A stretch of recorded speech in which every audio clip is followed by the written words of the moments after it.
Thanks for the opportunity. My name is Robiatul Adawiyah. My student ID number 272. I want to explain the nature of leadership. Leadership, as Pengantar, is the ability to influence people toward the achievement of goals. This definition captures the idea that leaders are involved with other people in the achievement of goals. Leadership is reciprocal, calling among people. Leadership is a pupil activity, distinct from administrative paper, solving, or problem-solving activities. Then, contemporary leadership. Of particular interest for leadership in contemporary times is a posterative approach that focuses on the subtle, constant, and often unconsidered acts that good leaders perform every day, rather than on the grand accomplishment of celebrated business heroes. In contrast, the posterative leader's major characteristic is humility. Humility is meant by imperatives on modern rather than arrogant and prideful. Humble leaders don't have to be in the center of. Then, level 5 leadership. A key characteristic of level 5 leadership is an almost complete lack of ego, vocal with a clear reserve to do what is best for the organization. In contrast to the view of group leaders as larger than life personalities with a strong, they accept full responsibility for mistakes, for results, or failures. Level 5 leaders give credit for successes to other profile. Interactive leadership. Interactive leadership is a leadership style characterized by values such as inclusion, collaboration, relationship building, and caring. Thank you. Thanks for the opportunity. My name is Shofiatuz Zuhriyah. My last name 2730. From management to leadership. Good management is essential in organization, yet good manager have to be leader too, because these three distinctive qualities are associated with management and leadership that provide different strength for the organization. A primary distinction between management and leadership is that management promotes stability, order, and problem solving within the existing organizational structure and system. Leadership traits. Early efforts to understand leadership success focus on the leader's traits. Traits are the distinguishing personal characteristic of a leader's success, such as intelligence, honesty, self-confidence, and even appearance. Behavioral approach. The inability to define effective leadership based socially on traits led to an interest in looking at the behavior of leaders and how it may contribute to leadership success or failure. Two basic leadership behaviors identified as important for leadership are task-oriented behaviors and people-oriented behavior. Thanks. Thanks for the opportunity. My name is Mila Audina. My ID number 274. Behavioral approach. The basic leadership behavior attitudes as important for leadership are task-oriented behavior and people-oriented behavior. Obvious study. Consideration falls in the category of people-oriented behavior and is the extent to which the latter is meaningful or subordinate. Respect their idea and feeling and establishes mutual trust. Initiating structure is the degree of task behavior that is the extent to which the latter is task-oriented and direct subordinate work activities toward goal attainment.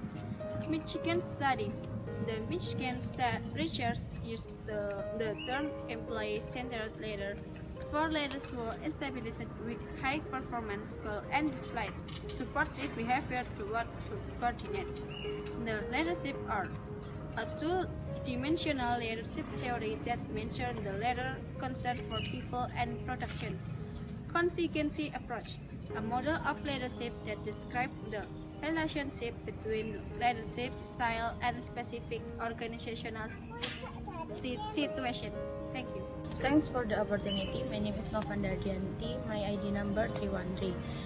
In here, I will something about Hersey and Blackard situational theory. Hersey and Blackard situational theory, the situational theory of the leadership is an interesting extension of the behavior the audience summarized in the leadership. Great. Hersey and Blackard approach force a great deal of attention on the characteristic of the followers in determining appropriate leadership behavior. Fielder's contingency theory. The starting point for the Fielder's theory is the extent to which the leader's styles in test-oriented or relationship or people oriented a situation will be considered highly favored to leaders when leader-member relationship are positive. Tasks are highly structured and the leaders has formal distribution over the followers. Now matching the leader styles to the situation. Combining the three situation characteristics yields average substitution for leadership. Substitution for leadership makes the leadership style universal or redundant. For example, highly professional subordinates who know how to do their tasks do not need a leader who initiates the structure for them and tells them what to do. Neutralizer and a situational variable that counteract leadership from displaying certain behavior. Thank you. Yes. My name is Tarisa, Ivana. My student ID is 327. I will explain about charismatic and transformational leadership. Some leadership approaches are more effective than others for bringing about high levels of commitment and enthusiasm. There are two types with a substantial impact are charismatic and transformational. The first, charismatic and visionary leadership. The charismatic leader has the ability to inspire and motivate people to do more than they would normally do, despite obstacles and personal sacrifice. Charismatic leaders are skilled in the art of visionary leadership. A vision is an attractive, ideal future that is credible yet not readily attainable. The second is transformational versus transactional leadership. Transformational leaders is a leader distinguished by a special ability to bring about innovation and change. Transformational leadership can be better understood in comparison to transactional leadership. Transactional leader clarify the role and task requirements of subordinates, initiate structure, provide appropriate rewards, and try to be considerate to and meet the social needs of subordinates. Thank you for the opportunity. My name is Aga Sinar Yustika. My ID number 347. I will explain about followership. No discussion of leadership is complete without a consideration of followership. Many of the qualities that define a good followers. The first dimension is the quality of independent critical thinking versus independent uncritical thinking. The second dimension of follower style, active versus passive behavior. Next, power and influence. Power is the potential ability to influence behavior of others. Sometimes the terms power and influence are used synonymously, but there are distinctions between the two. Basically, influence is the effect a person activist action have on the attitude, values, behavior others. Next, position power. The manager position gives him or her the power to reward or punish subordinates to influence their behavior. Legitimacy power, rewards power, and coercive power are all forms of position power. Next, personal power. Personal power is the primary tool of the leader, and it becomes increasingly important as more business are found by terms of both. Two types of personal power are expert power and refer power. Next, other source of power. There are additional sources of power that are not linked to a particular person or position, but rather to the role an individual plays in the overall functioning of the organization. Assalamualaikum warahmatullahi wabarakatuh. My name is Melly, my student ID 349. I want to explain about interpersonal influence tactics. The next question is how leaders use their power to implement decisions and facilitate change.